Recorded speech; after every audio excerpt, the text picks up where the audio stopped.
Jai Bhim app, available on the Play Store and Apple App Store now.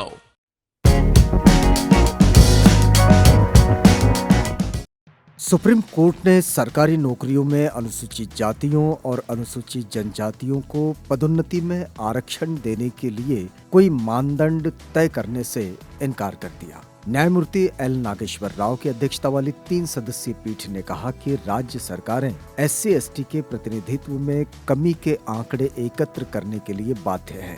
शीर्ष अदालत ने कहा कि वह SC/ST के अपर्याप्त प्रतिनिधित्व का पता लगाने के लिए कोई मानदंड तय नहीं कर सकती और ये राज्यों को करना है।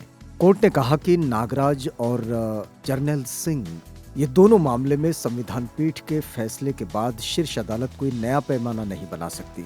इस मामले में कोर्ट ने 26 अक्टूबर 2021 को अपना फैसला सुरक्षित रख लिया था। सुप्रीम कोर्ट ने कहा कि प्रमोशन में आरक्षण से पहले उच्च पदों पर प्रतिनिधित्व के आंकड़े जुटाना जरूरी है। साथ ही कोर्ट ने ये भी कहा कि प्रतिनिधित्व का एक तय अवधि में मूल्यांकन किया जाना चाहिए। सुप्रीम कोर्ट ने कहा कि अवधि क्या होगी, इसे केंद्र सरकार तय करे। केंद्र राज्यों से जुड़े आरक्षण के मामलों में स्पष्टता पर 24 फरवरी से सुनवाई शुरू करेगा। न्यायमूर्ति एल नागेश्वर राव की अध्यक्षता वाली 3 न्यायाधीशों की पीठ ने विभिन्न राज्यों की ओर से पेश हुए अन्य वरिष्ठ वकीलों समेत सभी पक्षों को सुना।